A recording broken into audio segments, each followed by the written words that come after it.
So Labour in 2015 under Miliband has just suffered perhaps one of the worst and most unexpected defeats in 100 years. What exactly is the party's condition, and how does that factor into the new leadership race? Well, it's a pretty demoralized party. As I Okay. mentioned, the polling beforehand put the race pretty close, Hmm. possibly even with Miliband winning and being able to form some kind of minority government. Yes. But the party got crushed. It got crushed all across the country, Mm. especially in Scotland. Some of the party's most senior figures had been unexpectedly defeated. One good example was Douglas Alexander, who had been the foreign affairs spokesman for Miliband. He was defeated in his Glasgow constituency by, I'm not kidding, a 20-year-old girl Oh my God. who is named Mary Black, who How did was that the happen? SNP's candidate. Well, it happened because 50% of Scots voted for the Scottish National Party, Mm. just a little more than voted for the independence referendum. In the independence referendum, it was just a yes or no question, and that was the answer. And the answer was no. But in the first past the post system for Parliament, Right. 50% of the vote means a shitload of seats, Okay. and they got all but 3 seats in Scotland. So Yeah. all these Labour Party figures have been defeated. Well, Uh, Thomas, do yeah, you yeah. think that had Labour not been sleeping, as you said, during the Scottish referendum, and had come out in support of the Scottish referendum, that would have resulted in them keeping their constituency in Scotland without losing No, too many of their no. I constituency think in I England? think that the party's decline was going back much longer than Okay. that, and the seeds had already been set, honestly, even before Tony Blair went into office. As I said before, like there's this big economic decline that's taking place. There's Yes. cultural shifts that are occurring throughout the country. Right. The picture was what happened was that before 2015, Hmm. Scots didn't really feel like they had, before the referendum, I should say, Yeah. Scots didn't really feel like they had much of an alternative to Labour. Hmm. And this is still how people in Northern England feel. Okay. What the Scottish National Party showed when it went into government at Holyrood — Holyrood is the Scottish Parliament in Edinburgh — Got it. they showed that they could govern credibly. They showed that they connected to these social democratic values that Scots had. Hmm. They successfully portrayed the English as being different, not in a chauvinistic way, or Got at it. least not in Yeah. a way like far right nationalist parties would, but Hmm. saying that Scots are different. We're more communitarian.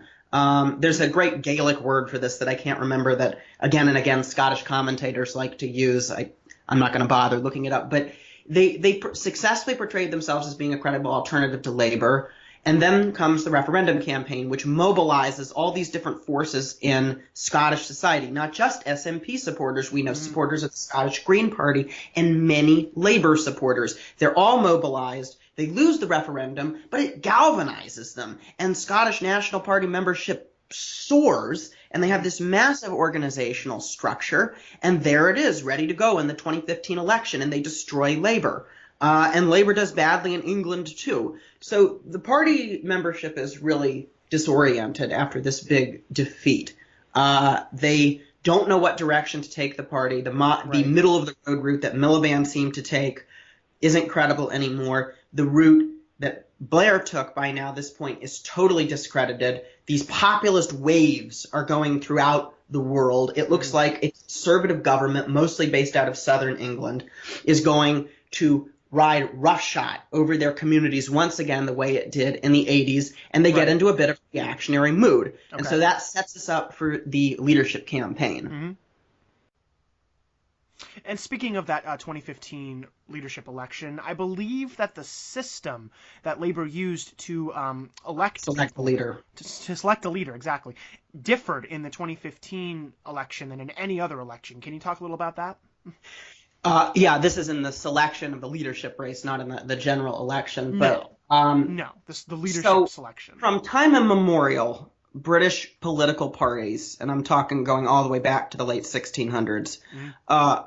it was members of parliament who picked the leaders of political parties. That was the system that was in place into the 1980s when Michael Foot was disastrously picked as leader. This started to change in the 90s and early 2000s. They wanted to give party activists more of a choice in who their leader was. And so Labor picked a three-part system initially where you had members of parliament, what are called affiliated organizations, which is mostly trade unions, and the general membership picking the leader. That was the system that was in place when Ed Miliband and David Miliband fought in that that Cain and Abel battle for the leadership. Thomas, I think we finally found a system that's more convoluted than the U.S. Democratic Party's system of nominating a presidential candidate. No, that's much worse. Oh, that's much worse. That involves a lot. Yeah, that involves a lot more people. That is much more complicated than this is. This sounds more complicated. This is not even an electorate. This is called a selectorate. Selectorate is the joke that people use because it's still only involving, tens of thousands of people, or in the case of 2015, maybe a little over 100,000 people. That's a significant change.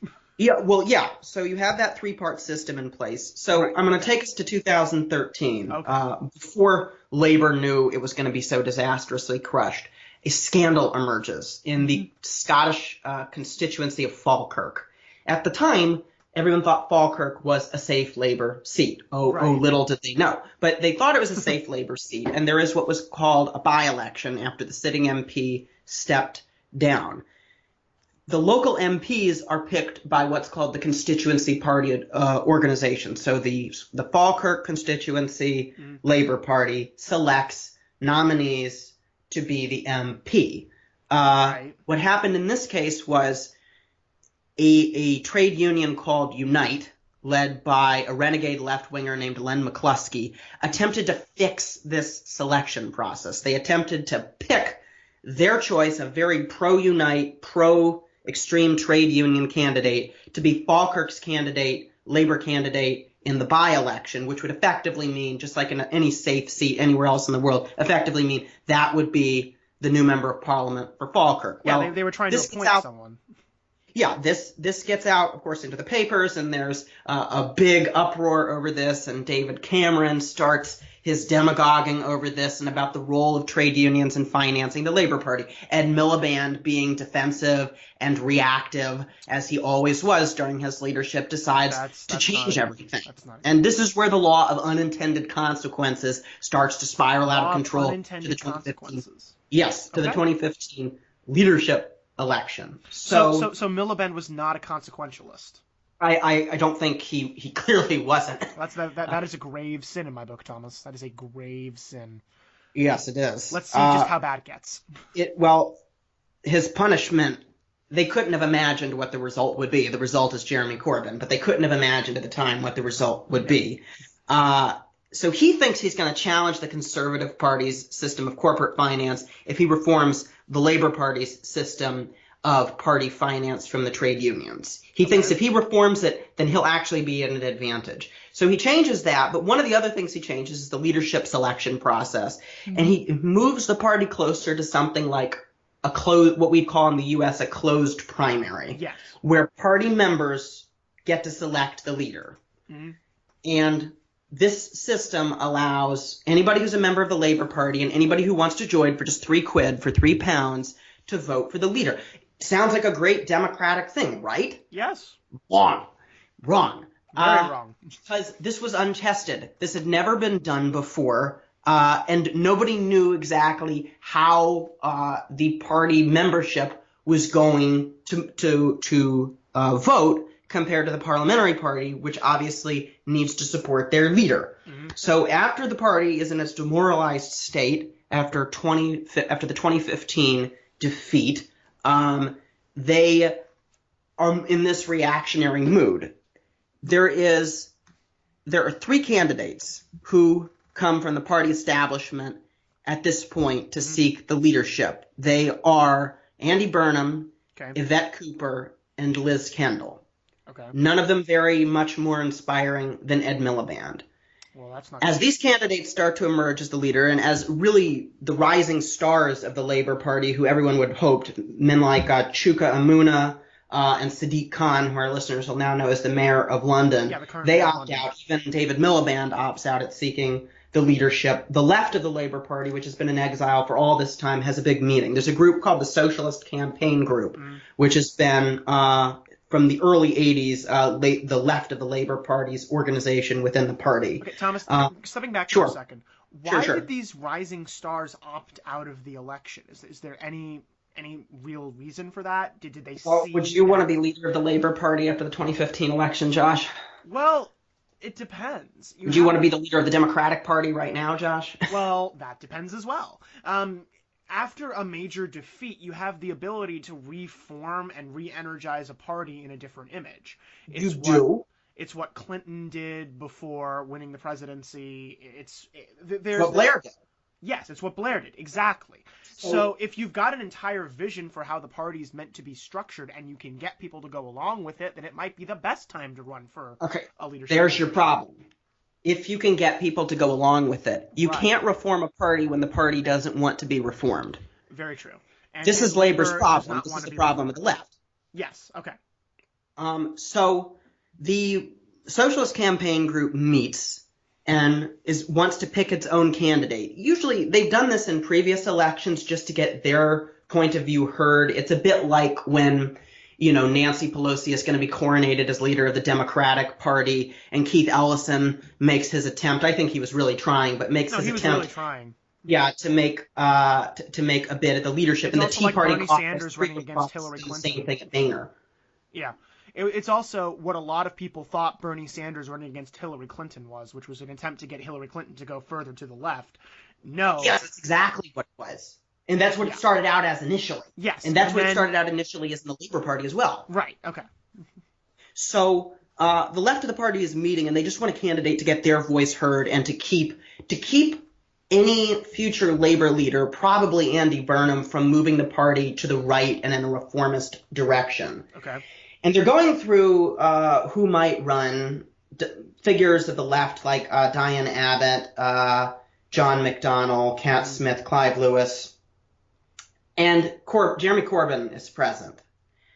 Corbyn hadn't sought the leadership before. He didn't seem to have a lot of political baggage within the party. We now know he has quite a bit of political baggage as far as the electorate is concerned. But within the party, he hadn't sought out the leadership before, and they believed that he might possibly be the best candidate to put left's vision. But Thomas. I don't think he has any baggage. I just think he has a lot of friends. I don't know. Maybe, with friends like these. Friends like Hamas. Friends like Hugo Chavez.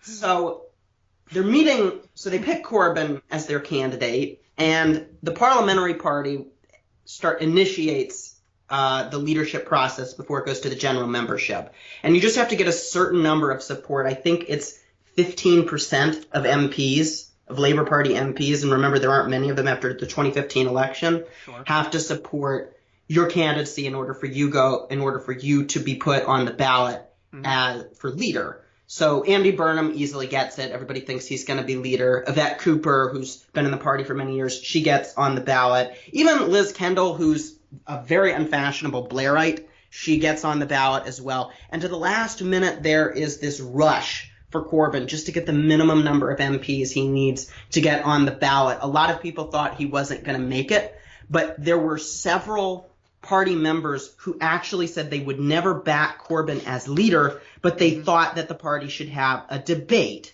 And these members backed him initially just to get on the ballot, not knowing what would happen. And so Corbyn makes it on the ballot, and the campaign for leader begins in earnest with Cooper and Burnham and so on going out into the country and talking to Labour Party members and at the time trying to get more people to join to vote in this selection process, which is to take place a few months later. Mm-hmm. Initially, they all are attacking, Cooper and Burnham are attacking Kendall. All their energy is going into attacking this Blairite figure, and to insisting the party needs to stick to its values. Okay. And they spend no time attacking Corbyn because they don't think he's going to win. Except Corbyn starts holding political rallies, Bernie Sanders style political rallies. This is going to be a theme. The base. Rallying the base. That the British don't use that. Or actually, I've heard them use it lately. They usually don't use that word. But I think that Corbyn brought it to Britain. Yeah. Well, I mean, there's a lot of. They watch our politics more than we watch theirs, so they've adopted a lot of our terminology. Well, I think Thomas, base one of them. Thomas, we have the luxury of not watching British politics. I don't think that anyone has the luxury of not watching American politics. Especially these days. Yes.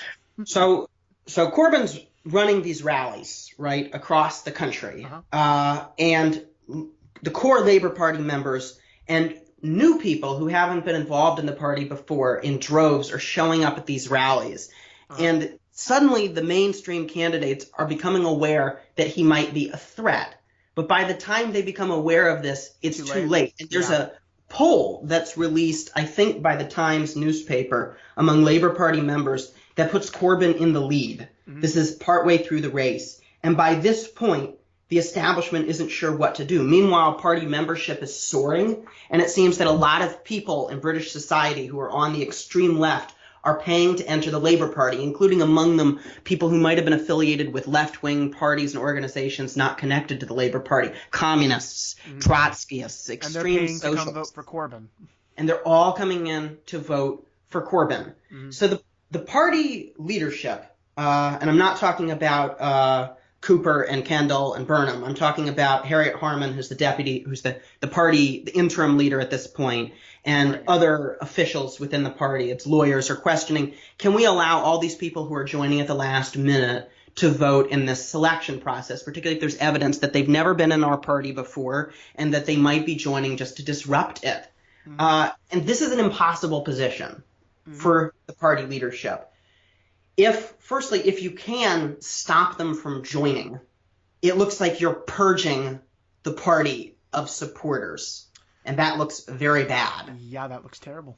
But if you let Trotskyists and communists join the party, that also looks really bad. That also is bad and influences the result, and they don't know what to do. Then finally, so the leadership candidates are now faced with a similar dilemma that the Republicans are going to be faced with a few months later in the Republican primary in the U.S. Should Kendall and Cooper drop out and throw their support behind Burnham? This is what Burnham's people are telling them to do in order to stop Corbyn, which also, by the way, looks like they're ganging, the party establishment is ganging up on Corbyn, which is good for his image. Oh, it's great for his image. Yeah, it's great for his image. That's because he's running this anti-establishment campaign. Well, Kendall and Cooper ultimately don't do this, and they say it's too late anyway. And by the time the ballot actually happens, you have a divided establishment field with weak candidates, and you have this insurgent far-left candidate who has taken all the oxygen out, all the initiative out of this campaign for leadership. And when the result finally comes in the spring of 2015, Corbyn wins, and it's not even close for the other candidates. And Jeremy Corbyn becomes leader of the Labour Party. So let's go back, and let's say that the other establishment candidates do drop out, and they do support only one candidate. And let's also say that Labour decides that having Corbyn as leader is more damaging to their potential reputation than closing off the admission process to the Labour Party. Would Corbyn still have won the election, in your opinion? Or the selection process? I think it would have been less likely, but I'm still honestly not sure. Okay. He won with, I'm looking at the figure now, 251,417 votes. Okay, and everyone else got. Wait, was that how much more votes he got than everyone else? Andy Burnham got 80,000. Oh my God, that's a lot. Okay. Yeah. So now you have to remember, this isn't a one-round system. True. It's a preference system. So, and I'm scrolling down the results here in Wikipedia, but you had a system where people would rank their supporters. So they might put Burnham as their first choice, and then Cooper as their second choice, and Corbyn as their third, and most people would have put Liz Kendall as their fourth. Her views were very unpopular at this point. I think she would have been a fantastic leader who might have won the election, but Her views were very unpopular within the party itself. Okay. And so you have to remember that it was a preference system. This wasn't necessarily outright, which is why I'm not sure. Okay. But he picked up so much support so quickly, and the popular support was so overwhelming. And it's worth just mentioning to you, Josh, almost no members of the parliamentary party, just a handful, supported Corbyn. He had the endorsement of, I believe, just 36 members of the Labor caucus, of the Labor parliamentary party. It was very, very few members had confidence in him, and these are the people who he has to lead when he gets into parliament. It's not like a presidential system. I can see a problem budding here. It's a real problem. And just to describe kind of the mood that happened, there was a great article in The Guardian called The Corbyn Earthquake that goes through the whole story that I'm describing now that I might possibly be pulling a few details from. It was said of Corbyn's victory after he won that it felt much more like a funeral than a coronation. People were in shock because the party had just suffered its worst defeat since 1911. And they now picked a candidate who, as I'm about to describe in a minute, had all these connections to all these extreme left-wing causes that the rest of the country didn't support, that didn't look like a credible prime minister. This had never really happened, at least not since Michael Foot was leader, and that was a very different time. So Corbyn winning in Britain was the reaction to Corbyn winning in Britain was very similar to the reaction of Donald Trump's nomination in the 2016 campaign. I think it's comparable. Although we can talk about what we think of Corbyn morally. I tend to think Trump is more dangerous, and I think Corbyn and Trump are not the same person, obviously. No. I also think some of Corbyn's positions and his blindness to what some of the people around him believe is immoral, but I don't necessarily think it's the same as the far right positions that Trump took and the type of supporters that Trump sought. But there are clearly some problems, as we'll discuss. So, Thomas, I'm going to ask you something that I'm sure a lot of establishment Labor supporters were asking themselves after Corbyn's victory. Let's take a step back for a second. Who exactly is Jeremy Corbyn? What is his history in the movement? What is his history in other movements? Who exactly is this guy who's now leading the Labor Party? Well, he is a veteran left-wing activist from Islington in northern London. He was the son of scientists. It was said that he joined, the anti-nuclear movement when he was 15. He's been a member of the Labor Party for most of his life. Okay. He's been involved in most left-wing protest causes that have been prominent in the past 40 years. I mentioned anti-nuclear, opposing most Western foreign policy, opposing... There's pictures of him being arrested and dragged away by police at a protest against apartheid. Yes, yeah, he was very strong. Yeah, and they're not all bad causes. No, they're not all bad causes. I should just mention that. These are not all bad causes that he's been a part of. Yeah, he was strong in the anti-apartheid movement. He was elected to Parliament. He was one of the few new Labour MPs elected to Parliament in the disastrous 1983 election, along with Tony Blair. But he couldn't have taken a more different path within the Labour Party as Tony Blair. They are basically exact opposites.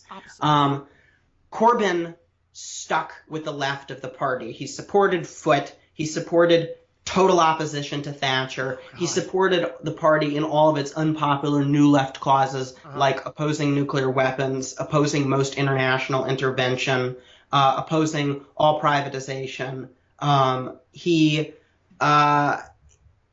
Whereas Blair sought to reform the party and make it more appealing to a broader electorate. Yes. Corbyn took a much more consistently ideological route. So maybe it's worth looking at a few of the causes that he has supported over the years. Yes, let's look at a few of Corbyn's friends. One organization that he's been on the leadership of since it was formed in 2001 is an extreme anti-Western group called Stop the War.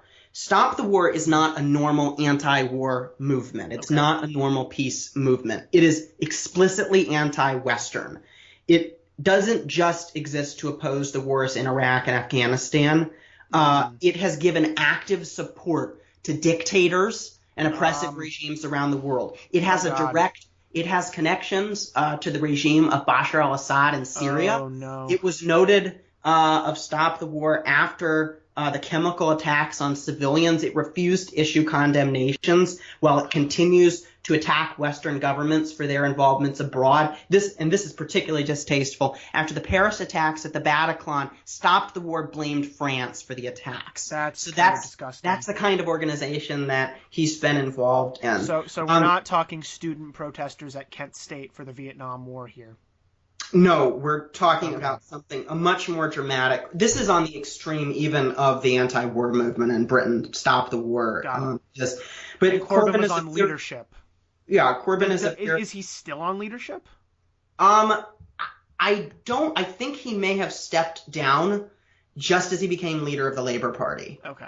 But he didn't leave when they weren't condemning chemical attacks on civilians. Yeah, they consider him. They've written very fondly. I've been to their website. They've written very fondly of him as a friend, and were very strong in support of his leadership.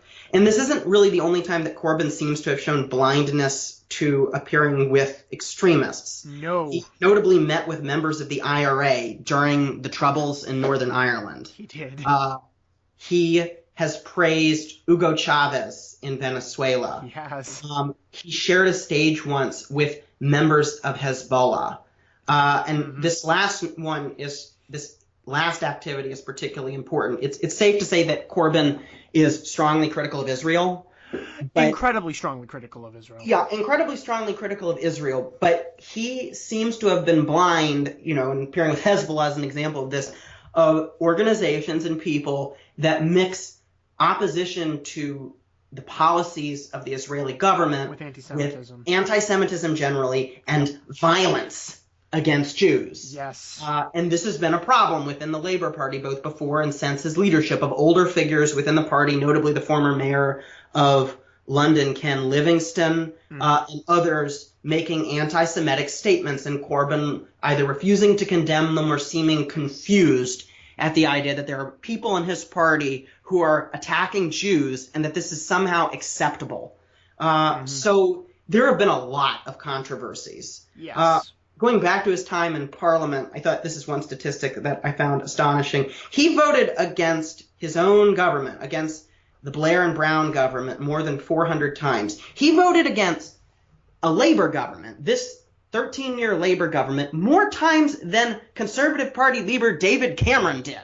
Wow. So that's the extent. That's the extent of Corbyn's opposition to his own party. So this was a serial rebel against his party at the time of becoming leader. So you can sense the astonishment that the Labour Party was in when he was selected leader in the spring of 2015. You essentially had an anti-partisan person become a leader of a partisan party. Yeah, well, you had the dog. The dog finally caught the postal truck. And what does he do with it? Well, exactly. What does he do with it, Thomas? Never thought you'd ask. So he appears as leader of the Labour Party at an interesting time. This is just a few months before David Cameron is preparing for Brexit, for the referendum on whether or not Britain is going to leave the European Union, which at this point everyone, including myself, thought that Britain was going to remain within the European Union. Well, Thomas, and it's worth mentioning that Corbyn historically has opposed the European Union. Yes. Well, Thomas, I think that everyone for quite a long time thought that Britain was going to remain in the European Union. I think that might have been the case up until the election, or the referendum, rather. Yeah, so Cameron runs in 2015 on the idea that he's going to hold an in-out referendum on the European Union, thinking he's going to win. And calls this referendum, believing that support is greater, and polls backed him. At a time when a member of a group that we haven't really talked about much in British politics, the Eurosceptic left, is now at the leadership of the Labour Party. Euroscepticism famously is a big feature of the British right. It started with Margaret Thatcher, who became increasingly critical of the European Union toward the tail end of her time as Prime Minister and was famously ousted as Prime Minister. As a result of this, John Major, who was then Prime Minister after her, supported the EU, but his own party, significant numbers of his own party were against it. This caused a civil war, which, as I mentioned, led to Labour coming to power in 97. So we talk a lot about that. And in later years, the rise of a political party called the UK Independence Party, or UKIP, which gives voice to right-wing Euroscepticism. Nigel Farage. Yeah, Nigel Farage, good old another friend of Donald Trump's. But yes, very good friend. There is more of a stronger history and a longer history in Britain of Euroscepticism on the left. When in 1975, I think it was, Britain held, and you might want to Google this, Britain held its referendum on membership of the European Community. Both parties were split, the Conservatives and the Labour Party. The middle of both parties supported going in the European Community, including Margaret Thatcher at this point, and on the center of the Labour Party, Roy Jenkins, who I mentioned, and Prime Minister Harold Wilson. But the left of the Labour Party, particularly Tony Benn and a young Jeremy Corbyn, opposed entering the European Community, along with Enoch Powell on the right of the Conservative Party. And they did so because they thought, it's a free trade bloc, and presumably people on the left are not going to support a free trade bloc, and the unions wouldn't support a free trade bloc. So Corbyn has a history in his heart of Euroscepticism. And when the campaign comes around, and we're now up to 2016 here, when the Brexit campaign comes around, Corbyn is a very reluctant convert to the position of his parliamentary party, which is supporting being in the European Union. So Cameron and the Liberal Democrats are on the campaign trail campaigning for the Remain side pretty early. Right. Other key members of the Labour Party are on the campaign trail campaigning early. A welcomed reappearance is made by Tony Blair. In this campaign, supporting it. But Corbyn is nowhere to be seen for several weeks into the campaign. And the polls get tighter, and the referendum ceases to be a discussion about the economic situation of Britain if it leaves the EU, all the uncertainty that would bring, and it becomes a discussion of immigration, which, as we all know, is a winning position for Brexit. The European Union becomes tied to immigration policies, which large numbers of the population on the left and the right oppose, and Brexit starts to pick up support. And where is Jeremy Corbyn? Still doing nothing. He finally makes an appearance after several weeks into the campaign. He refuses to share a stage with David Cameron, so there's no party unity here to opposing. Good start. Good he start. He forms his own organization called Labor in Europe, I believe it's called. He gives a kind of half-hearted speech that he has to read off of sheets of paper. And just to give you a sense, Jeremy Corbyn never has notes when he talks. Jeremy Corbyn is a natural when he's in front of a crowd. He's off the cuff. Partly how he became a leader. Yeah, so he gives this half-hearted speech saying, yes, we should stay in the EU for these reasons. There are very few people around.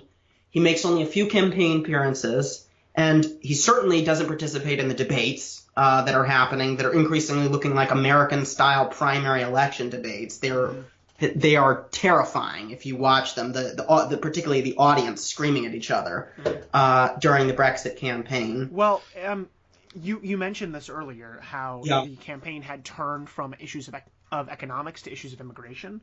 Yes. Whenever Cameron or Remain supporters would try to pivot back to issues of economics, particularly Nigel Farage was well known for this, he would claim that they were trying to do this because they had no way to address the question of immigration, and would call that a victory. Yes, he would. And the terrifying thing, as a side note, it really wasn't just Farage. I actually don't think the leading figures in Brexit, and one of really the main reason why the Brexit campaign won, is it wasn't just UKIP and UKIP leaders that were dominating the campaign. It was actually really demagogic members of the Conservative Party, particularly the current Foreign Secretary Boris Johnson, Yes. Andrea Lebsom, a veteran right-wing conservative MP. Michael Gove, the former education minister, his most famous quote during the Brexit campaign is, "The people have had enough of experts." They drove a bus, and Johnson was on this bus. And this was not Farage's part of the campaign. This was the Conservatives' part of the campaign that Cameron opposed, that had an erroneous figure about how much money Britain was sending to the EU each year, and saying that it should be put back into the National Health Service. Did they this get figure off was the bus debunked. ever Yeah. and speak, or did they just drive the bus around? Oh no, they got off the bus and speak. It's a big part of British campaigns is double-decker buses. So I'm sure you're aware of the Freedom Riders in the United States. Can we call these people the Brexit Riders? Maybe. I don't want to put. It's a horrible thing to put them on the same moral plane as the Freedom Riders. They're not on the same moral plane. It's just very similar. They're in a bus supporting a cause. Yeah, well, except everywhere they went, they were. Well, and much like the Freedom Riders, everywhere they go, they have a lot of really racist people who show up wherever this bus goes, not very happy. Thomas, also, are you aware of the Battle of the Thames? I am, unfortunately. Would you mind going into that a little bit? Why don't you tell us about the Battle of the Thames? The Battle Josh? of the Thames? Okay. Well, the Battle of the Thames was essentially it was a yacht battle with local fishing boats involved, and rather than any kind of guns or cannon of any variety, they were using like fish and sponges and water balloons and just pelting people with various objects. So we're not quite talking about the English Civil War here. No, although there was an incredibly amusing report from the BBC that was as if it was an actual war breaking out in England. There was British humor is fantastic, of course. Well, yeah, but the Brexit campaign was unlike anything Britain had seen in an election. Commentators were saying it was showing us what populism was looking like in our current era. Much closer to the volatility of an American campaign as opposed to it was British much campaign. Closer to that. And it was like not just like any American campaign, like the 2016 American campaign. Yeah, it was a predecessor to that, definitely. And people, the continuous spreading of disinformation and lies during the campaign, the shattering of norms.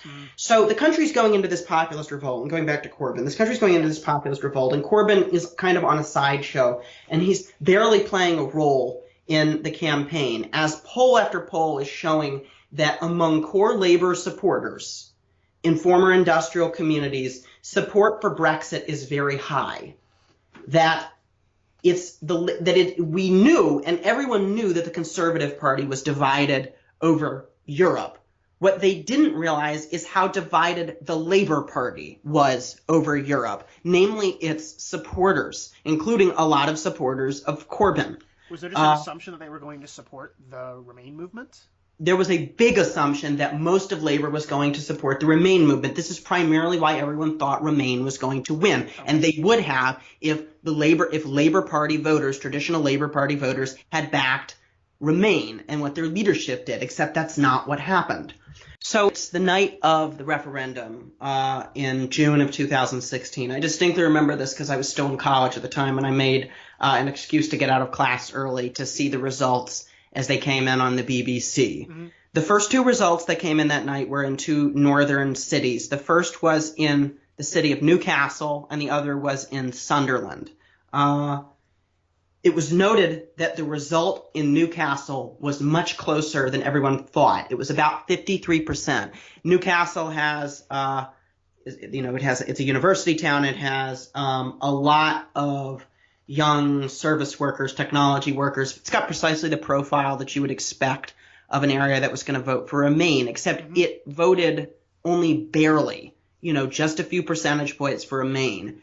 And Sunderland overwhelmingly voted for Leave. Sunderland was known for having a giant Nissan plant there, and the Nissan threatened to pull the plant out of Sunderland if Britain voted for Leave. This was a huge employer in the area, and Sunderland overwhelmingly went for Leave. And commentators said, well, is this an anomaly or is this a harbinger of things to come? Because if they're only barely winning in Newcastle, that means that their support is probably lower elsewhere. And what was your prediction based on those results? Because I remember I knew they were in trouble. Yeah, I remember in the 2016 presidential election when Virginia remained too close to call. It was exactly that equivalent. It was exactly the equivalent of that. Yeah. And I had exactly the same feeling on both occasions. Exactly. I knew that it was a sign that the ultimate tide for Remain was much lower than everyone thought it was. Yes. Okay. That support was much weaker, because our listeners will know that elections or referendums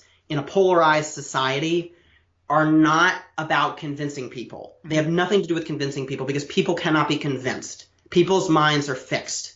It's about turnout. It's about turning out supporters who already know how are going to support a certain side. And the turnout for Remain, and this is going to become an issue for Corbyn later, was much lower in the areas where it needed to be. And by the end of the night, David Dimbleby, the veteran British broadcaster of God knows how many years, probably going back to elections in the 1700s, he's been on the air forever, says that the decision that British voters made originally to join the European community has been historically reversed, and Britain is indeed going to leave the European Union. The whole political establishment is in shock. David Cameron resigns as prime minister the next morning, and within a few weeks, Britain has a new prime minister, Theresa May. Critically, okay, so we're getting back to the Labour Party here. Critically, at the same time that the Conservative Party is in utter panic and has to pick a new prime minister, there is the unprecedented situation of the leadership of the Labour Party leader being challenged at the same time. That's right. The shadow cabinet starts to challenge their leader, Jeremy Corbyn, in the parliamentary party. They're blaming him for not campaigning hard enough for this decision. They say he has part of a responsibility, too, for this disastrous decision, which is going to hurt hardest their members in northern England and in deprived areas as the British economy shrinks, as unemployment goes up, all these disastrous effects. As the pound plummets. Yes, as the pound plummets. And so there is a challenge to Jeremy Corbyn's leadership from the party. His main opponent is a Welshman named Owen Smith, who's also pretty left-wing. The party establishment recognizes its mistake from 2015. They all get behind one candidate. Nobody's going to make the same mistake that they made at that time with a divided field. And it's just a one-on-one between Smith and Corbyn. Okay. And a new organization called Save Labour is founded, it may still exist, to rally new supporters in against Corbyn in this system, because at this point it's about recruiting people to the Labour Party to join to vote for Corbyn. Okay. It doesn't work. Smith fights the good fight, and it's just worth queuing up the debates that Smith and Corbyn had just to hear Owen Smith's Welsh lilt. If you've ever heard a real Welsh Northern Wales accent, it's quite something. Yes, Jeremy, but you're wrong about this. It's hysterical. That was more Scottish, I think. It sounds Scottish. It's hard for me to do the distinction, but a Northern Welsh lilt is quite an accent. But they have these debates, and they try to get more people to join the party, and of course it doesn't work. Corbyn gets almost twice the result in the end that Smith does. He gets about 61.9% of the vote, 313,000 votes to Owen Smith, 103,000. Yeah. He comes in with a mandate, and left-wing commentators are saying this is definitive. Jeremy Corbyn has a mandate to lead this party and to lead this party to what they then thought was going to be the 2020 general election. It wasn't the 2020 general election. May said that she wasn't going to call early elections. Well, May said she wasn't going to do a lot of things until she said She did, and then she went back on all of them, I believe. And she did. So now we're into an election campaign where there's been a lot of twists and turns. When Theresa May called these elections early, everyone thought that she was doing so to completely crush the Labour Party. And it seemed like that was going to be the case for a little while. But now we have poll numbers showing Labour gaining on the Conservatives, Corbyn gaining on May, even in the race for the Prime Minister. Is Labour going to be crushed? And why? Well, this is really the hardest part of the podcast because I have this nice grand set of ideas about the problems that social democracy is facing, Hmm. uh, and why it would neatly lead you to the conclusion that Labor is about to be defeated resoundingly in this election, which is still a possibility. Okay. But politics doesn't work in a linear fashion, or a predictable fashion. We can all say that we're in the land of confounded expectations anyway. When the election was called, as you said, Labor had more than a 20-point deficit in the polls. Everyone thought that they were going to suffer some kind of defeat that might even make it questionable if the Labour Party could continue as a governing force in Britain. I don't think I didn't agree at the time that Labour would disappear as a party as a result of the defeat. No. I don't think it's that bad But for a lot of May reasons. was simultaneously praised for her partisan shrewdness in calling these elections at a time before Brexit really took effect, Yes. while the Conservatives were at their strongest, and at the same time was condemned for essentially throwing Labour out. The perception was that she was essentially throwing Labour out of the government. She no longer wished to deal with them. And yet, like you said, despite these theories, despite what we initially thought, it seems like there might be a bit more nuance here. There might be a bit more to this story. What exactly is that other bit to this story, Thomas? Well, the first thing is that no matter how weak in a democracy, no matter how weak your party is and your position is, other people can screw up too. Political parties tend not to be at their best either when they're way down in the polls or when they're leading in the polls. They tend to do pretty well when they're competitive. And the Conservatives made a lot of mistakes in this election campaign. I'm going to mention a couple of them. Okay. The first is that in an attempt to pick up Labour voters to the Conservative Party, which has been Theresa May's whole mission from the moment she became Prime Minister. She gave a speech that any Labour Prime Minister could have given when she entered Downing Street, talking about inequality and about the problems of markets. And the Conservative Manifesto backed this and said that it does not ideologically back the idea of untrammeled capitalism. There was some unheard of language in this Conservative Manifesto that seemed more like something that Labour would have supported, because May thinks that there's a lot of Labour voters who might be up for grabs in the wake of the Brexit referendum, and there's some evidence of this. But she made this really bold and, to use a phrase from Yes Minister, this very courageous decision to change the British system of social care. I mentioned, and listeners will know, that healthcare in Britain is run at the national level through the NHS. Social care, care for old people, is run through local government, through councils, and it's been going through a period of almost existential crisis. It's dramatically underfunded, and a lot of people are not able to rely on the system in a way that they once were, and it's an enormous debate as the British population ages. Yes. Young people don't like paying for the care of old people. This is a universal truth. This is a universal truth, including the present speaker. Young voters in Northern England are not factory workers. No. They're working in the gig economy. There's a lot of talk about 0 hours contracts in Britain. They have no memories that their parents and grandparents did that might have made them loyal Labour voters. This was an appeal to younger voters and to people who didn't traditionally vote Conservative when she wanted to reform the social care system and make it the case that they don't have to pay as much into it. The problem is old people, who are the most reliable voters, rely very much on social care and are very reliable voters of the Conservative Party. And there was an uproar over this change on social care. And within 4 days, the Prime Minister did, and this is a uniquely British political phase, a U-turn. She did a U-turn on the social care policy. I just have to say, when privatization was becoming unpopular under Margaret Thatcher's second government, she gave a famous speech at the Conservative Party conference in which she said, "U-turn all you want. the ladies not for turning.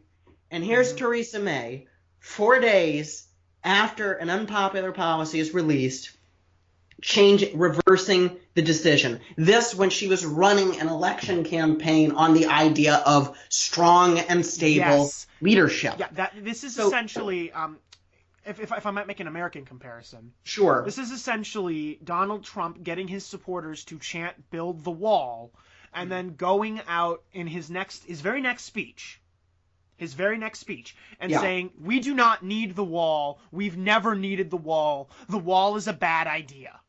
Yeah, except Trump isn't claiming consistency as a part of his campaign. He's pretty much rejected that. I mean, I remember in an early debate, Trump saying we need more immigrants. Like, he wasn't talking about low-skilled illegal immigrants. He was talking about people coming in on the H-1B visa system to fill tech jobs. Well, I'm not necessarily sure if that's inconsistent, Thomas.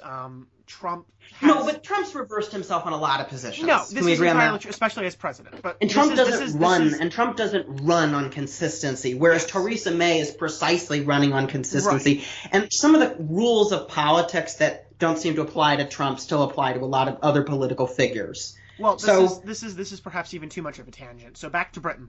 Yeah. So May makes this big reversal. This U-turn on social care. And from that time forward, the polls start to switch. Labor has its own problems initially, never mind but what it had before the election. One of its manifesto was leaked, and there was some criticism of the manifesto, particularly on relationship to hiring new police officers, which is obviously going to become a big part of this campaign, as I'm about to mention in just a minute. And the Home Secretary, the Shadow Home Secretary, Diane Abbott, goes on television and at one point says police officers are going to be paid, according to her figures, £7 a year. She changes the figures about 10 different times. She gives a pretty poor debate, a pretty poor interview on this. £7 a year? Yeah, well, and Corbyn gives his own interview on a Radio 4 program called The Woman's Hour, where he doesn't know how he's going to fund his social care proposal as alternative to the Tories. So they have a few problems to begin with. The Bernie Sanders issue. Well, where does all this money come from? Well, that's always an issue with Corbyn, and they still haven't answered it. But they released this manifesto, Labor does, in the campaign finally, and it has all of these goodies that the British electorate like, that contrary to being abolishment of private property, as the right-wing press has basically been saying for a while, he says he wants to renationalize the railways. Now, nobody thinks that coal and steel and everything should, well, I mean, there are people in Northern England who think it, but most of the British public doesn't think that the heavy industry should go back into public ownership. But the privatized rail system, for anybody who lives in England, is an abomination. It is just terrible. It doesn't work. No. People face immense delays. It's very expensive. Indeed. It's been one of the most poorly implemented privatizations that conservative governments have ever brought in. It was brought in the early 90s. And the Royal Mail is another thing that most British people, and most people even in the U.S. would probably say they think it's a sensible thing that the government is heavily involved in the postal service. Yeah. And Corbyn says he wants to renationalize that. He says to students that you're going to have free college tuition, something they've been begging for years, reversing Tony Blair's policy. He says he's going to put, and every labor leader says this, but he says he's going to put immense resources into the National Health Service that the Conservatives aren't going to do. So he shifts the debate from Brexit, which the Conservatives wanted on, who can get the best Brexit deal.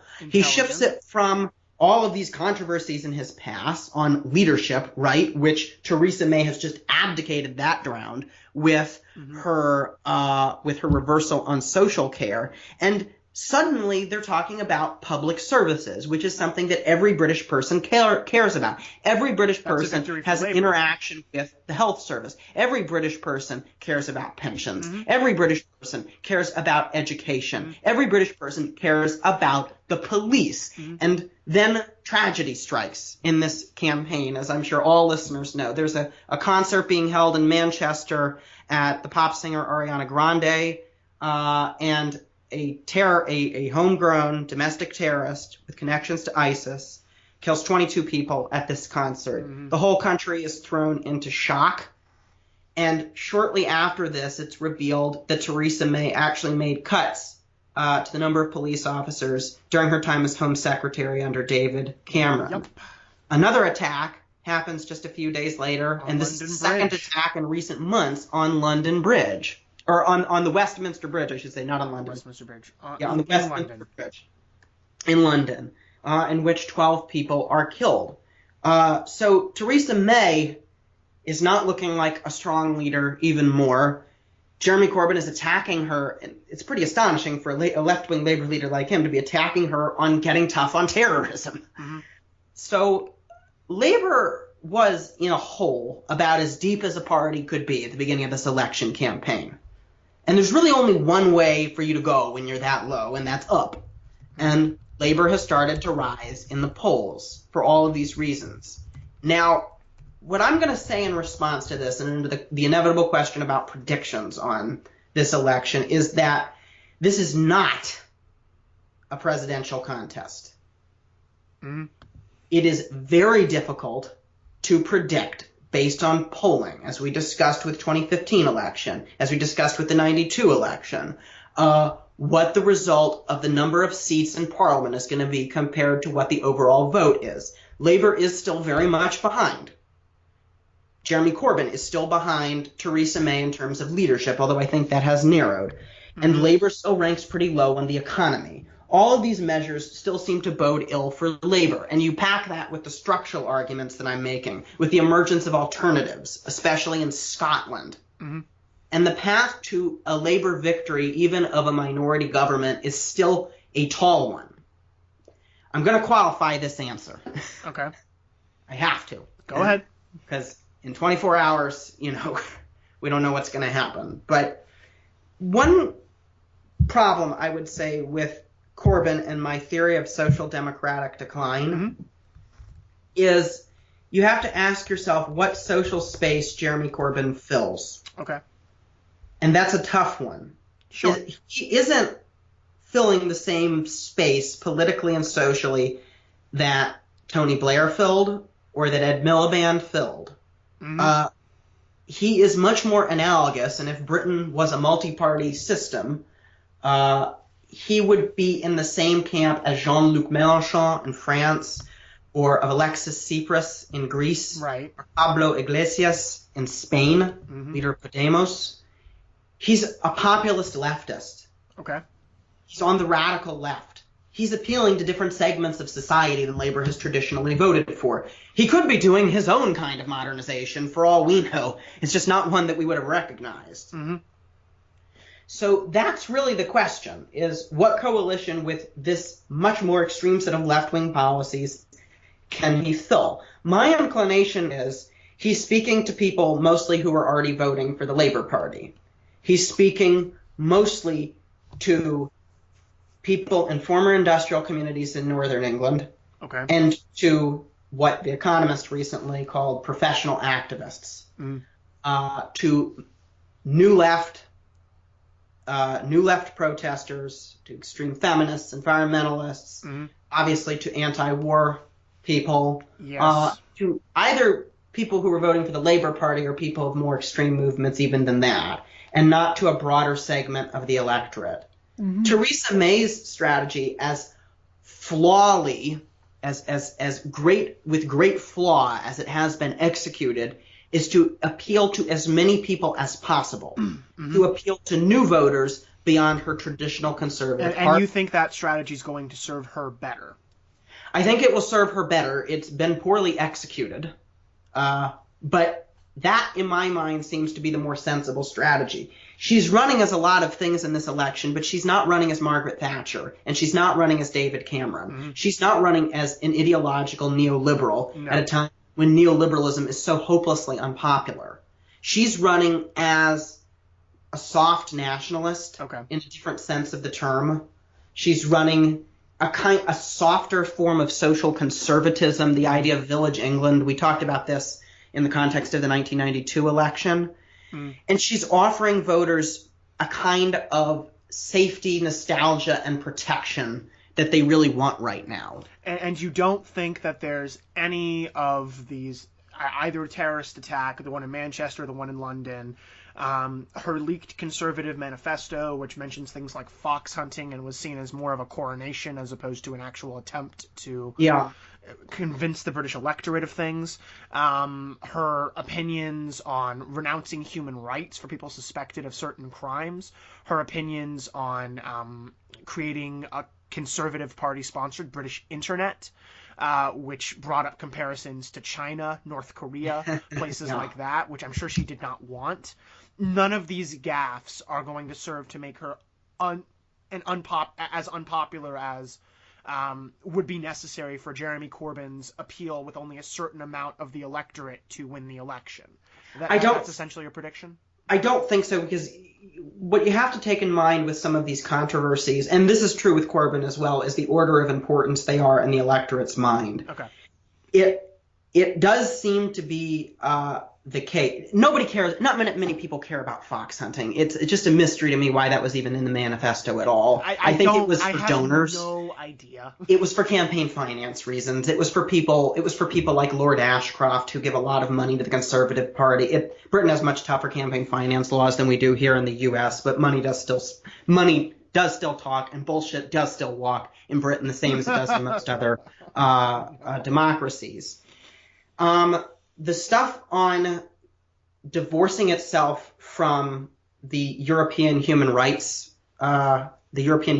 organizations, which has been May's position for a long time, is not popular with people who are already going to not vote against the Tories. Right. People like you and me who are internationalists are not a very big part of the electorate.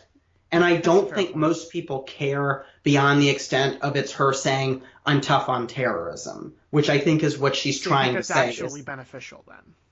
I don't think it matters all that much. Okay. I think the people who care about sticking to international human rights regimes is not the ordinary voter. It's people who are part of the elites in the cities. Essentially, this is these scandals either mainly affect people who already weren't going to vote for May, or they're inconsequential in the larger scheme. The most consequential thing has been this flip-flopping, to use an American term, the U-turns.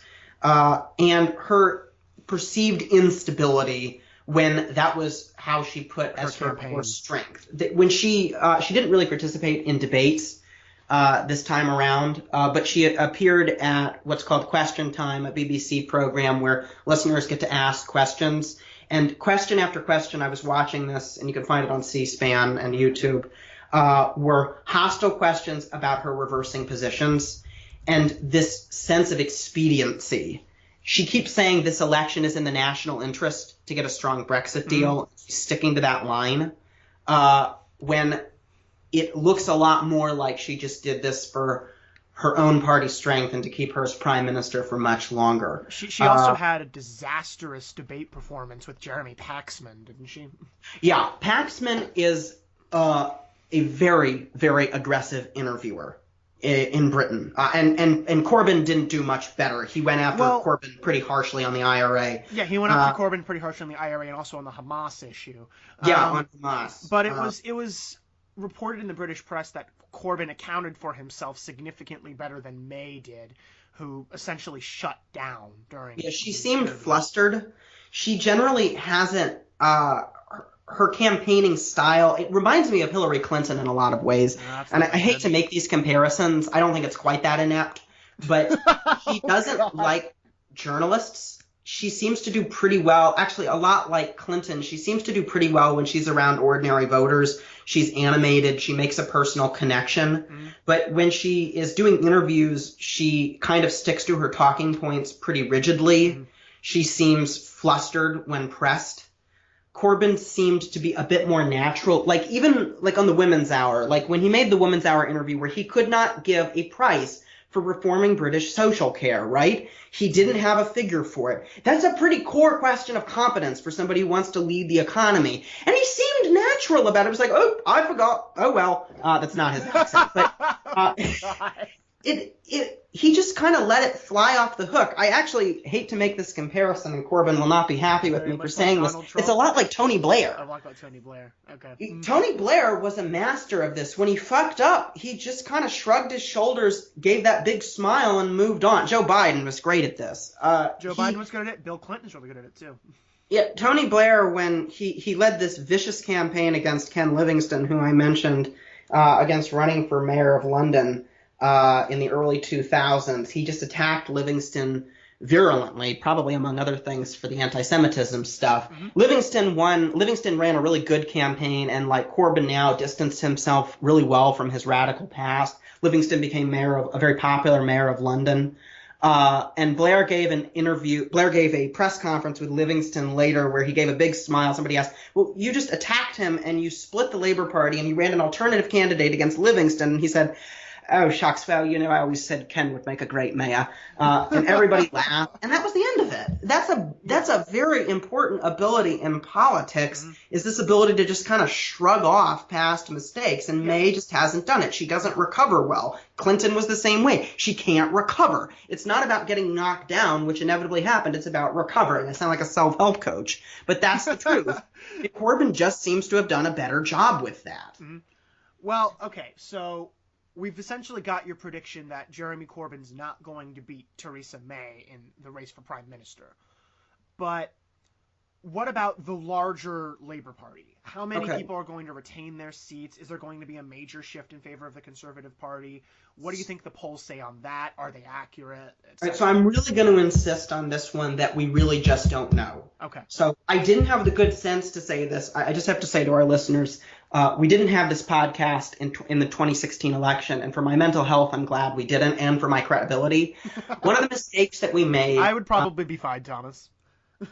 is insisting maybe based on polling information that we know more than we do. I've already established that I think because there isn't constituency polling in individual parliamentary seats, we just don't know for sure who's going to vote which way. My sense is probably that she isn't going to make as much inroads among core Labour supporters as she would have liked. That's the result of this. That Corbyn has, by shifting the ground to public services, has made the ground a little bit safer for himself. Yes. We really don't seem to know exactly what's going to happen in Scotland. Corbyn's pretty unpopular there as well, and the SNP has managed to hold on to some of its popularity, although not nearly as much as in the golden days of the spring of 2015 when they swept many parliamentary seats. Labour get it back with the fact that another Scottish referendum is coming up fairly shortly.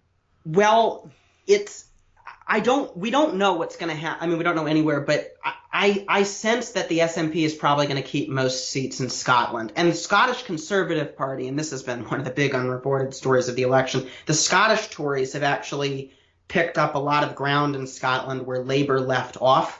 Oh, interesting.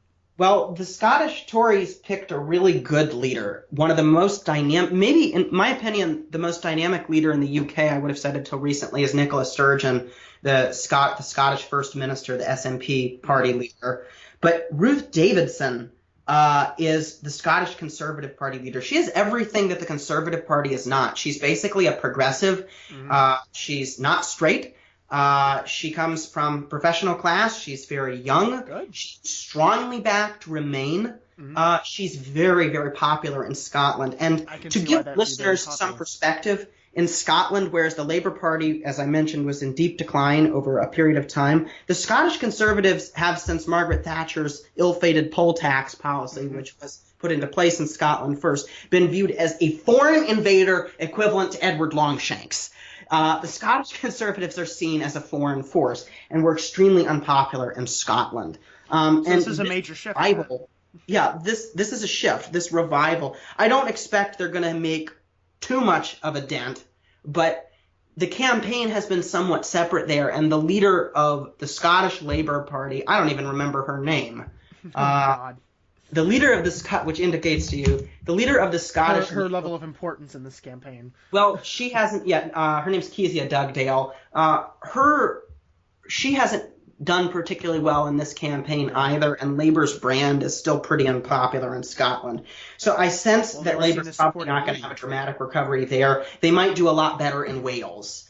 where they seem to have picked up a lot of support and where the Tories picked up a few seats in 2015. And Wales, everybody thought that the Conservatives at the beginning of this campaign could get a majority in Wales, which they've never, ever, ever had before. And this time around, it looks like Labour might manage to hold this off a little bit. So you're convinced that it's not going to be a Labour victory, despite the fact that you've got polls narrowing, and it is worth. I'm not totally convinced of anything, but I understand that. It is worth pointing out to our listeners that there is a British maxim that polls a month before the election are more accurate than polls a day before the election. That seems to have been true in the past, but the general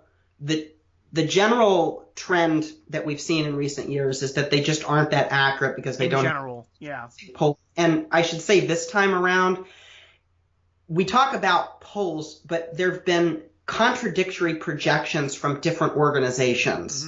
Mm-hmm. The Times newspaper, the Times of London and YouGov, a pollster, put out a new model right before the election that was predicting this Labour surge that's based on a model that has never been tested before. And that's going against most other polls, which put the Conservatives more comfortably ahead. I think there was a poll from a university, I think it's either Sussex or Surrey, I can't remember off the top of my head, that put the Conservatives more comfortably in the lead. And it's all based on one thing, actually, and this is really important. It's based on young people. It's based on the turnout of young people. Mm-hmm. The Times YouGov poll predicted that 83% of young people were going to show up to the electorate. That's never happened before. Young people do back Corbyn a lot more strongly than the elderly. And it doesn't strike me as that likely at a time of voter apathy being as great as it is that you're going to get that high a turnout among young people. Okay. And I think it's probably more safe to assume that the elderly are going to show up in this election, and even in spite of the social care U-turn, are going to back the Conservatives. Mm-hmm. So I think it could stop the apocalypse for Labour, but that presents its own problems. Okay. So Thomas, it's June 10th. Mm-hmm. Labour has been defeated in the 2017 election, but it's not a catastrophic defeat. It's not a very slight defeat, but it's not something that's so terrible or unexpected like the 2015 defeat. What happens then? Does Corbyn stay on as leader? Well, that's kind of the question that everybody's asking. So there are some people in the Labour establishment who would never say this publicly, but they are kind of hoping for a big defeat.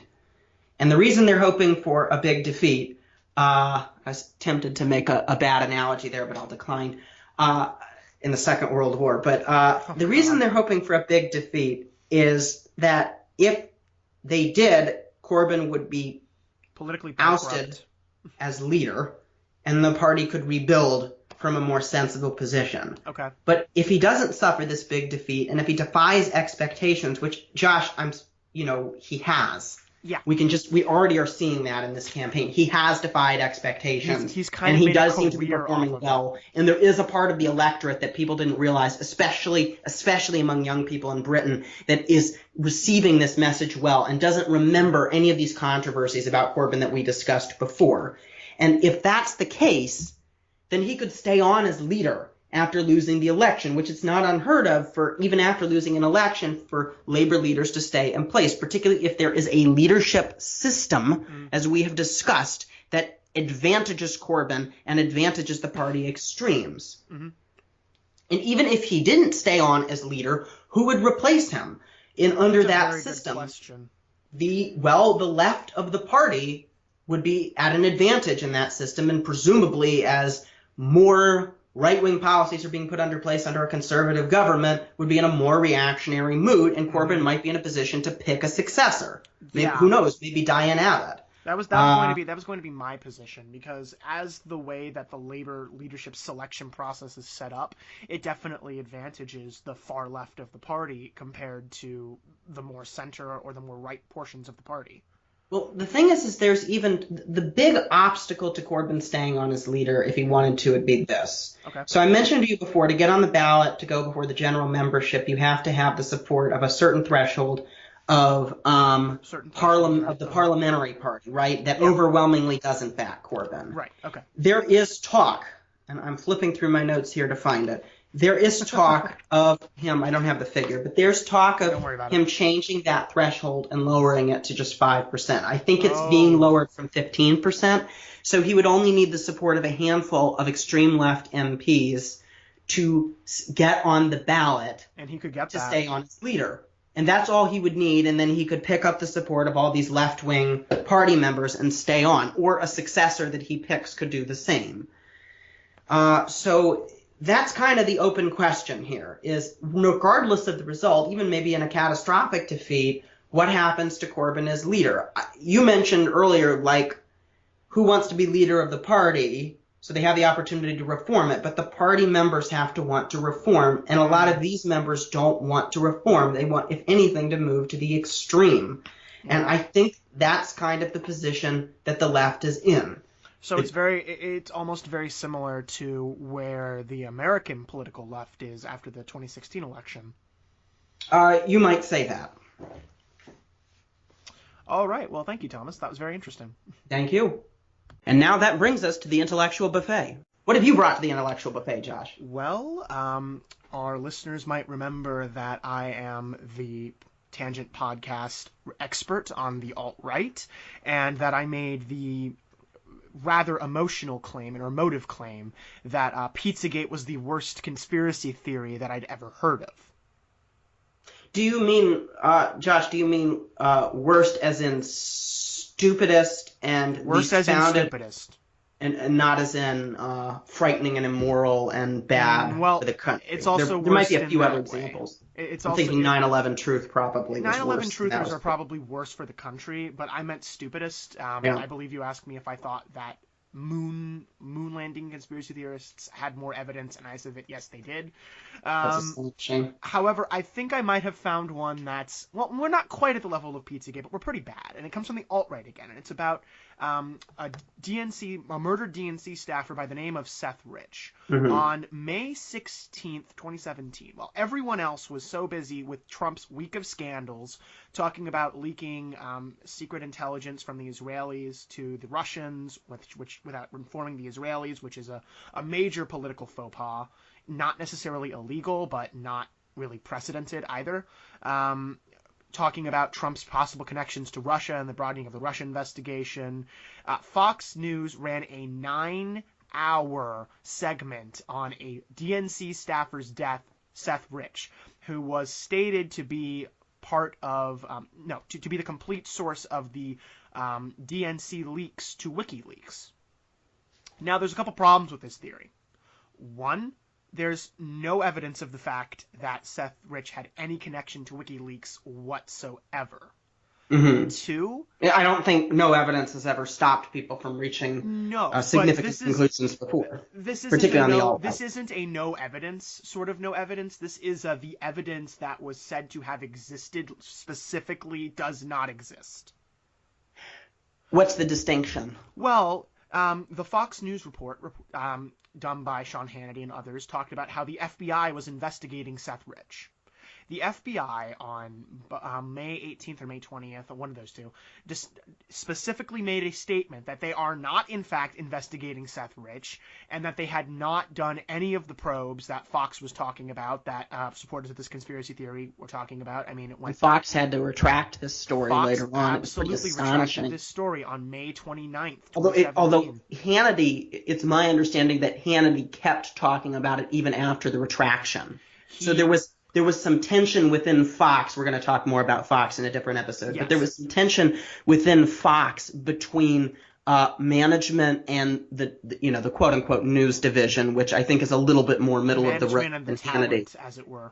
Yeah, and this was reminded me. It was reminiscent of when Karl Rove defied Fox's leadership during the 2012 coverage by saying Romney still might win even after Fox called the race. Yes. But unlike with Rove, there was no disciplinary action in this case. No, Hannity's their most popular show now with O'Reilly. After O'Reilly leaving. Yeah, he was the second most popular even with O'Reilly on the network. So. But getting back to Seth Rich.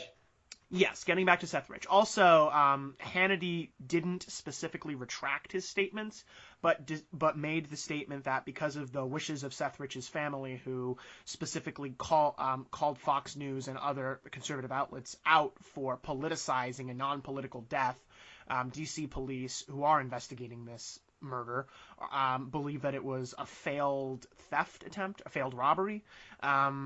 There's much more evidence for that approach, for that particular frame of thinking, than there is for any sort of conspiracy that Seth Rich was the WikiLeaks leak.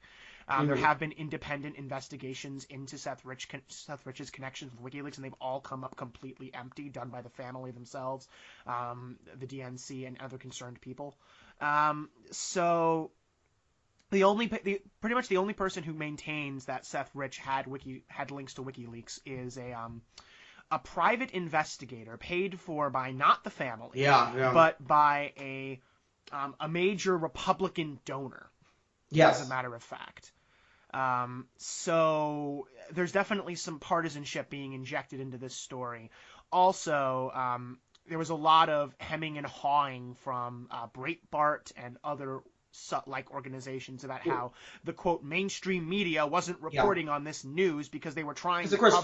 Because of course Fox, the top rated 24-hour news channel for a decade, is not part of the mainstream media. It doesn't have any influence at all. No. My question though, I'm actually honestly not as interested in what Fox is saying. I'm more interested in what you've seen in your sort of my observing your anthropological activities. My anthropological activities. Circles.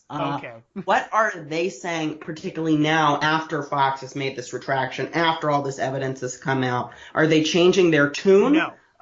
They still think this happened. So they're saying that this retraction mainly came from the fact that Seth Rich's family asked people to stop politicizing his murder, and they lawyered up and threatened to sue Fox News for defamation because there is no evidence. And now that has been revealed, Fox News continuing to engage in this story would be wrongfully circulating what they know to be false evidence and false allegation, which would fall under defamation under the U.S. legal code. So a lot of the alt-right people are saying that no, Fox is still probably right. They just stopped because they don't want to deal with this lawsuit and this family. Well, that is true, because it's not like Fox doesn't have legal problems these days. This is very true. There's a lot of allegations of sexual harassment coming their way. Yes. So essentially they said that it's not that Fox is wrong, it's that this family is acting emotively to their son's death, and they don't really want the truth. They just want to like glorify. They're essentially vilifying the family of the person they're trying to paint as the missing link between the DNC and WikiLeaks, in order to discredit the notion that it was in fact the Russians who hacked the DNC into WikiLeaks. And now, while I haven't seen people making that explicit connection, that it was Seth Rich as opposed to the Russians, that is essentially what's being done here, right? If it was Seth Rich leaking something to the WikiLeaks, he has no ties to Russia. Everyone agrees on that. So if he is in fact the major leak here, then there is no Russian hack of the DNC, and likely they need that for their narrative. Yes, and likely no Russian intervention in the 2016 election, which is where I think this theory comes from. But it's been largely discredited. It doesn't really seem to be being reported on anymore. Even Breitbart dropped the story after Fox. Josh, I want to make a correction for you. Sure. There's a podcast called Tangents that actually is reporting on this right now. Really? So it is being reported on. My bad. I wasn't aware of this, Thomas. Thank you for bringing this to my attention. My second intellectual buffet item is the interesting relationship. A nice pasta dish. Very much a nice pasta dish. A little bit of a Italian-Russian fusion. So we go from Pizzagate to pasta and some very nice borscht. Yes, exactly. So some parshki. After Donald Trump left Italy in a very interesting state after leaving the G7 conference and ending his European trip. The United States still does not have an ambassador to Italy. He left an empty. This is a lot of Yeah. positions that have not been Yes. filled by Trump. But this is particularly important because there's a certain movement in Italy, the Five-Star movement of Italian populists. M5S. M5S, yes, who are incredibly anti-American and very interestingly pro-Russian. Now, this is the theme of populists throughout Europe. We should mention to our listeners that although we talked about far-right parties in Northern Europe, parties of the radical left or the populist left seem to have picked up more in Southern Europe, and M5S fits right into this category. And they all favor Russia, left and right. Yes, they all favor Russia. Or most of them do, anyway. Not in Finland, strangely enough. This is particularly interesting, given that Italy has most often been a United States ally as opposed to a Russian ally. Yes. And I believe they've joined NATO? Yeah, they have. And so... Oh, no, yeah, Italy's in NATO. Yes, absolutely. Italy's in NATO. Of course Italy's in NATO. It's particularly interesting because they've attacked Donald Trump as being disappointing for clashing with Vladimir Putin so often. So they're explicitly saying things like this, and their popularity is only increasing. Additionally, we have the return of an old friend, Thomas. Oh, no. Silvio Berlusconi is alive in Italy. Berlusconi hasn't exactly latched on to the Five-Star movement completely, but he's been making some statements that are very much in line with what they believe. And we should mention Berlusconi was a several-time prime minister in the 90s and 2000s. Italians said, of course, when Donald Trump appeared on the American scene, that they might have an idea as far as national prestige as to what we're going through, and also as far as political dysfunction. And when we hit Italian levels of political dysfunction, we know we've sunk quite a bit. I just forgive Italian listeners, please forgive me. I think Italy's a wonderful place, but there's a difference between the country's politics and society. I love Italy a lot, but you know. Also, for any Berlusconi supporters, I am very sorry. Although, at least your man is back, so you have that. On a more sober note. Yes. Are you going to ask a question, Thomas? Oh, well, I was going to say, so Berlusconi's back. Yes. Berlusconi's back. More sober note, to your third point. Yes. My third point? My third item, you mean? Yes. Yeah. So, our listeners may remember that I brought up the Armenian genocide a while back. There was a particularly interesting resolution in which Texas became either the 46th or 47th state to support, 45th state, pardon me, to support the Armenian genocide in absence of the United States government supporting the Armenian genocide. Yes. Additionally, local governments, including the government of Myrtle Beach, South Carolina, and other places have recently filed memos in stating that they also support the Armenian genocide. So it's particularly interesting to me that you can have a vast majority of the United States as a whole file memos that specifically say that they support the Armenian genocide and declaring it as a genocide, whereas the national government as a whole has refused to do this time and time again, even under presidents like Barack Obama, who made it promised during the 2008 election campaign that he would endorse it. And never did. Yeah. And promised again during the 2012 election campaign that he would endorse it, and never did. So I'm just kind of inferring, and I'm pretty sure knowing you, that you support the U.S. government endorsing the Armenian genocide, yes, absolutely, regardless of its impact on international politics. Well, I don't think it's going to have that huge of an impact on international politics, and I don't think that engaging in genocide denial is the right way to improve foreign relations. And we should say, definitionally, you think the government not officially making the declaration is equivalent to genocide denial, then. Absolutely. Yeah. You are denying the victimhood status of these people. You're calling it a human rights violation. Yes. It absolutely was, because genocide is a human rights violation. I think we can, that's definitely true. That's like saying that a crime has been committed when that crime was murder.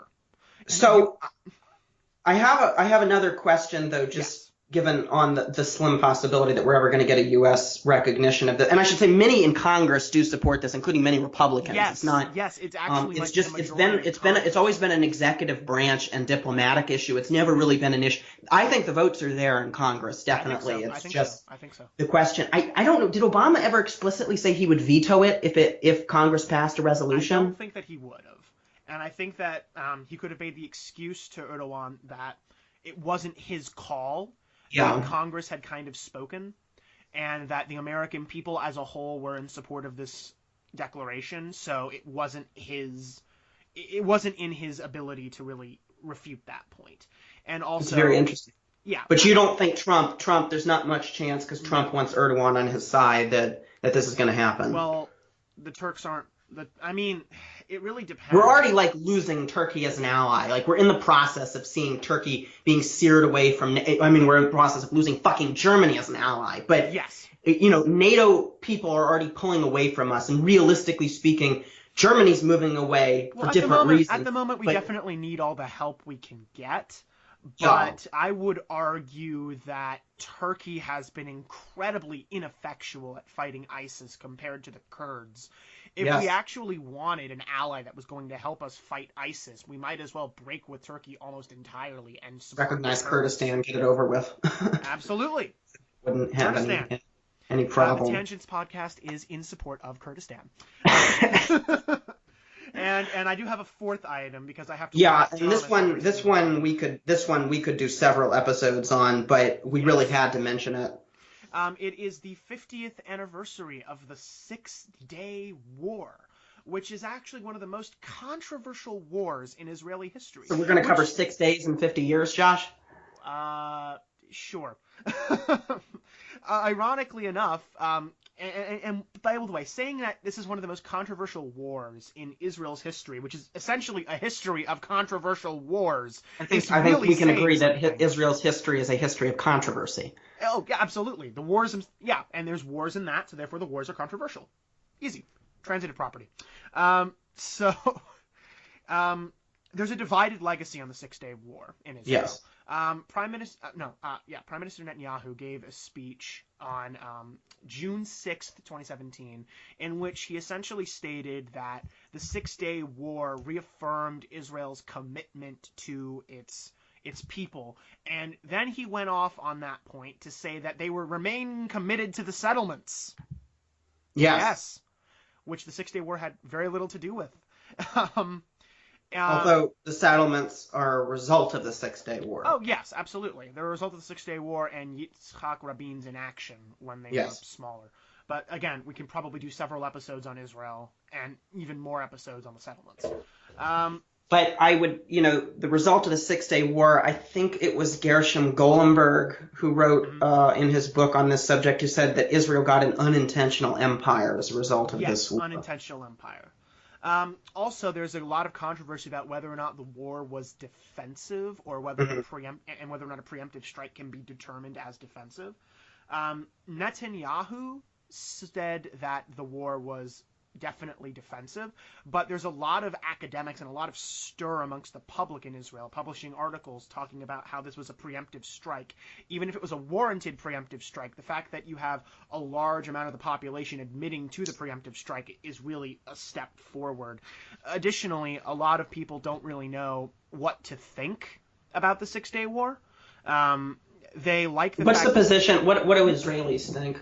Well, that's a very interesting question. It's like I said, it's a divided legacy. They like certain parts of the Six-Day War, and they dislike other parts of the Six-Day War. There's definitely a rising... Good parts and the bad parts. Yeah, there's definitely a rising movement of people who understand that the Six-Day War essentially deprived the Palestinians of a state. And could potentially, in the future, deprive Israel of a state, at least as it recognizes it. Yes, exactly. It also turned a lot of international opinion against the Israelis because the Israelis became occupiers as opposed to... International opinion in places where people were sympathetic to Israel previously. Yes. As opposed to places where they're generally not and still aren't. No. I mean, those people are already against Israel. Yes. But a lot of their allies other than the United States had great pause about Israel's occupying of Jerusalem and occupying the West Bank in particular. Now, there's a lot less divided opinion on Jerusalem. Jerusalem is believed to be the capital of Israel, and it was always meant to be the capital of Israel. Oh, by Israelis, absolutely. Even the president of Israel, who's been significantly more moderate than Netanyahu, stated that Jerusalem is for Israel and Israel is for Jerusalem in a speech on the 5th of June, I believe. Yeah, a lot of scholars of the peace process kind of think, and this is something I strongly advocate, is if there is to be some kind of two-state settlement, the issue of Jerusalem needs to be like a separate discussion from the West Bank as a whole. Yeah, like those two issues need to be done separately. You have to separate that. Because, and Gaza presumably needs to be separate as well. Because you're going to have about like 80% of Israelis supporting keeping Jerusalem, and that's not nearly the number of people who support keeping the West Bank. And most Palestinians want Jerusalem for their own reasons. Yes. I want to ask one more question on this war, and it's a really critical one. How do American Jews feel about the Six-Day War? And generationally, for those who remember it, and for those who have been born since, including yourself? That's a very interesting question. Because there's a big divide on this one. Yeah, I'm not so sure that I can, and there's such a big divide that I'm not so sure that I can speak for the entirety of American Jewry on this, in all honesty. But just like generally speaking, obviously individuals have different opinions. Well, I think it's a safe assumption that the people who were alive during that time have a different attitude toward the war than older people. Jews as a whole tend to be more supportive of the Six-Day War. Because they were alive for these countries literally making threats on Israel. Those that have been alive since Israel's foundation or shortly after Israel's foundation believe that it was an entirely defensive war done for security reasons alone. The younger generation, my generation, people younger than me, we haven't really seen Israel be in existential danger. We've been told that it is. We've been told about times where it was, but we haven't seen, the Syrian army come marching through the Golan Heights. They got other problems at the moment. Of course they have other problems at the moment. We've also seen an Israel that's united with Egypt, that has a peace treaty with Jordan and good friendship with them. We've seen an Israel that's invaded other countries like Lebanon. We've seen an Israel that's more aggressive than it is defensive. The most that we've seen is perhaps the Second Intifada, which really wasn't nearly as bad as the First Intifada. And the Intifadas themselves are not really wars of aggression more than they were just like a massive... Or existential. Although they're not existential. There's some people who do think even the Six-Day War was not an existential crisis for Israel, at least in the same way like the founding wars in the late 40s were. Or the Yom Kippur War. And certainly today, Israel is a good deal stronger than it was in those days. Yes, in the Yom Kippur War, that's worth mentioning. Absolutely. And we haven't seen anything like that. So it's difficult. I think it's difficult for my generation to perceive the Six-Day War as an entirely necessary conflict. Also, they say that hindsight's 20/20. Right? I feel like my generation is unable to divorce the Six-Day War from Israel's current border situation and the fact that there is no Palestinian state.